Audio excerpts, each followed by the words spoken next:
You are tuned in to a Fireside Chat with Zany Mystic. Join us now on another exciting metaphysical journey. Relax, tune in, drop out, and take a seat by the fire as we explore new realms and possibilities. This is Magenta Pixie. You can find me at magentapixie.weebly.com. But now, here is Zany Mystic and guest. Enjoy the show.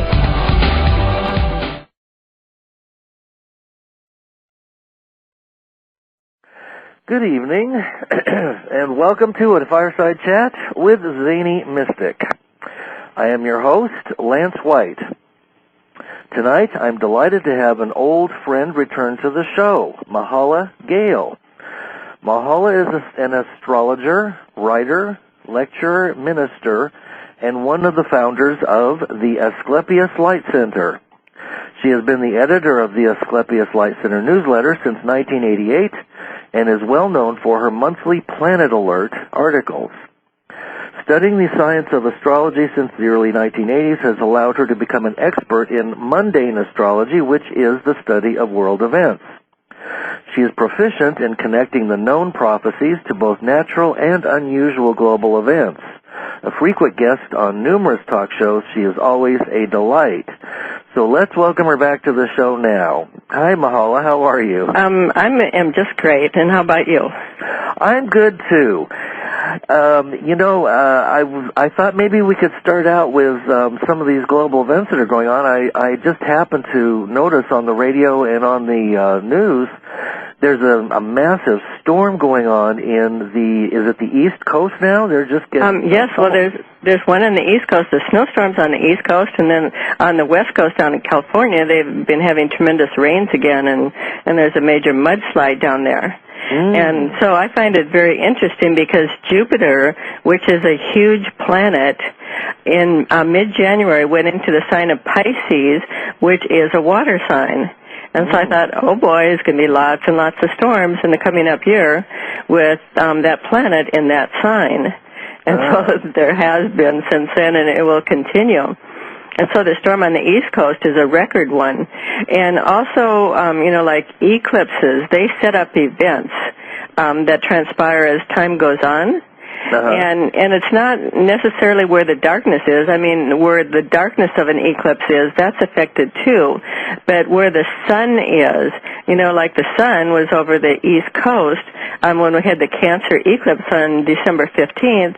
And if you draw a line, like from New York straight down, there's Haiti, and then the planets were all in the lower declination. And so that triggered the earthquake in Haiti at that particular time. And so the energy is still running on the East Coast because of that placement, and also the fact that the node is in Capricorn.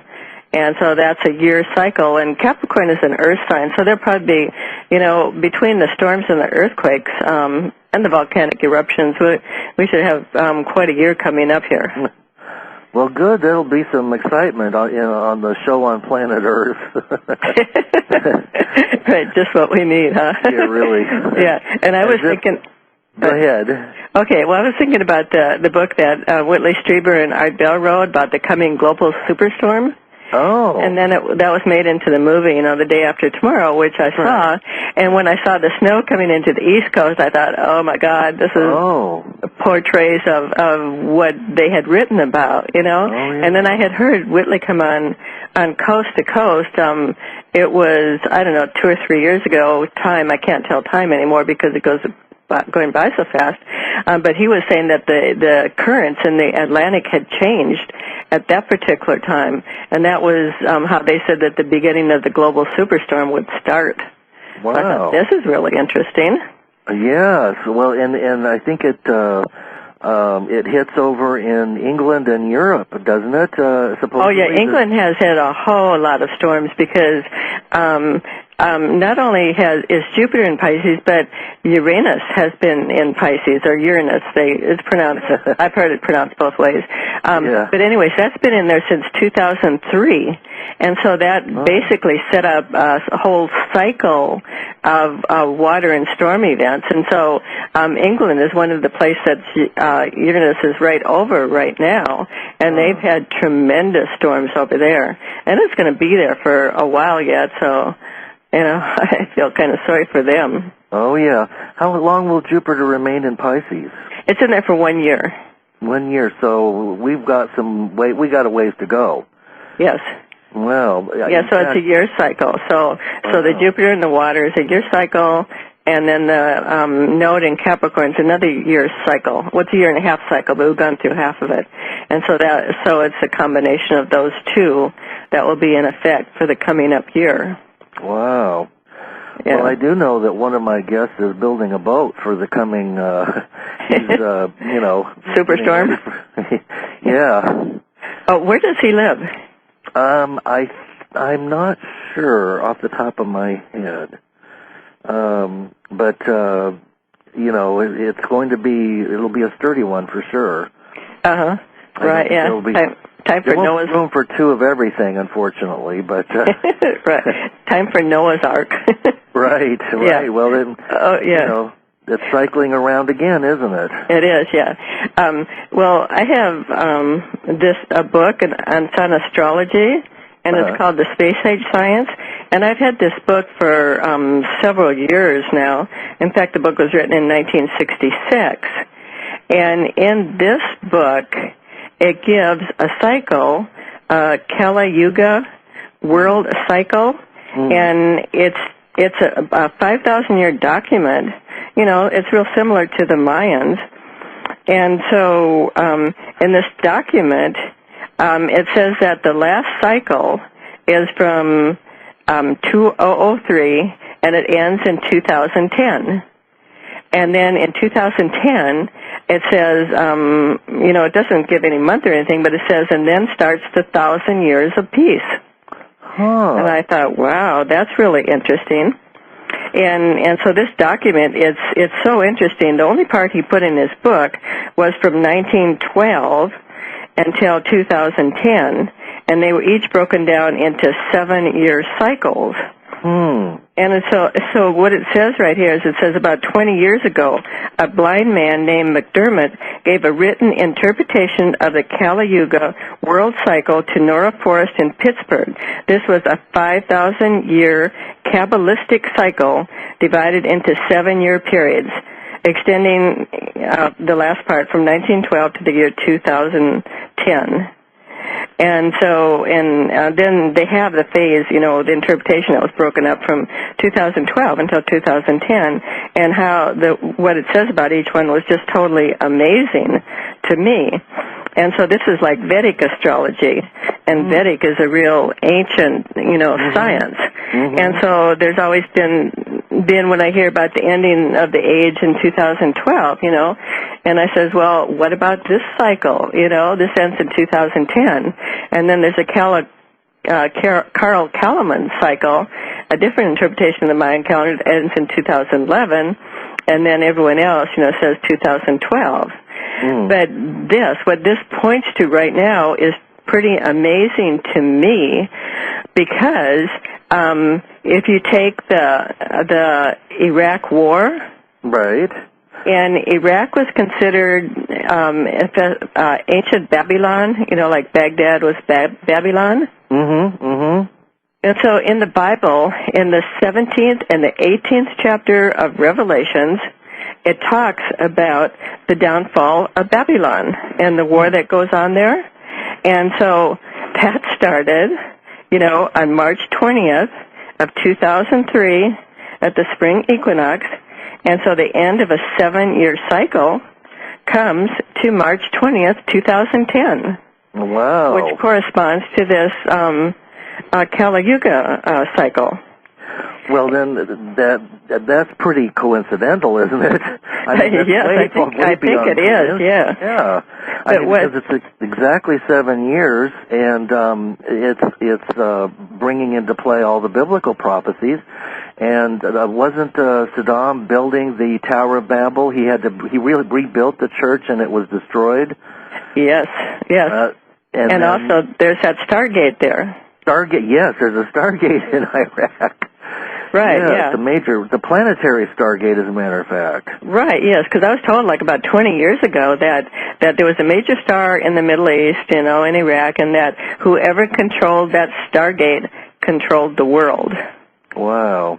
And so, no wonder we wanted that area. Yes, exactly. And here a lot of people are thinking it's oil and big business and the rest of it, which of course is all very convenient as well for them. Right, yeah, it all fits into it too, It does, it really does. It's almost as if it was planned out by some kind of divine planner. That's right, yeah. Well, then, the interesting thing, too, that you brought up, I was looking a little bit about Revelations, and they mentioned that there are 3.5-year cycles. So 2 of those 3.5-year cycles are 7 years. Yes, that's right. Right, yeah. And so now we finished the 18th chapter of Revelation, and so we just have the 19th and the 20th to go. And we've kind of been in that cycle, too, and so what interests me, what like the light bulb kind of went on when I was watching what was going on with the Gulf of Aden, I think it is, because it, like in the 19th chapter, first it talks about the how heaven is opened and they see the white horse, and when I was interpreting the Revelation, I said, well, this is white ships, you're not going to see a horse in heaven, and so it's referring to UFOs or spaceships, and if you've kept track of what's going on lately, there's all kinds of sightings of UFOs, especially since we have the digital cameras. Yeah. They can take pictures, of a different dimension or frequency than the normal ones could. And so in the 19th chapter, it says about the heavens opening and the ships appearing, and all that stuff. But down here at the end of it, and it says, let's see. It says, then I saw an angel standing in the sun, and with a loud voice he called to all the birds that fly in mid-heaven, come, gather for the great supper of God. And I saw the beast and the kings of the earth and their armies gathered to make war against him who sits upon the horse, or the ships, and against his army. And the beast was captured, and with it the false prophets, who in his presence had worked the signs by which he deceived those who had received the mark of the beast. And so, it's talking, and then in the Pathika, it's that was taken out of the Bible. That's an even clearer version of what it says, and what it says in that version is exactly what is happening right now. Wow! And in the book of Ezra, it said Ezra was given the prophecies that take off from the book of Revelations. So it's a little different interpretation, or it goes deeper into the interpretation. Oh, I didn't know that.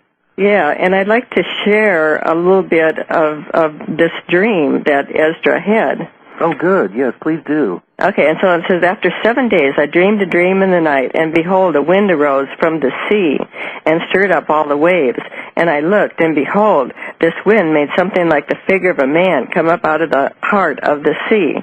And I looked, and behold, that man flew with the clouds of heaven, and wherever he turned his face to look, everything under his gaze trembled. And whenever his voice issued from his mouth, all who heard his voice melted as wax melts when it feels the fire. After this I looked, and behold, an innumerable multitude of men were gathered together from the 4 winds of heaven to make war against the man who came up out of the sea. And I looked, and behold, he carved out for himself a great mountain and flew upon it. And I tried to see the reign or place from which the mountain was carved, but I could not. After this I looked, and behold, all who had gathered together against him to wage war with him were much afraid, yet dared to fight.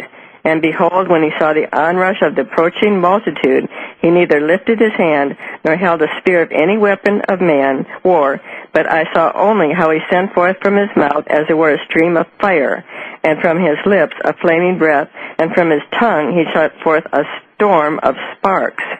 And so if you think about this, you know, this talks about how the man comes up from the sea. Well, everyone's talking about this Stargate in the Gulf of Aden. And they have ships, warships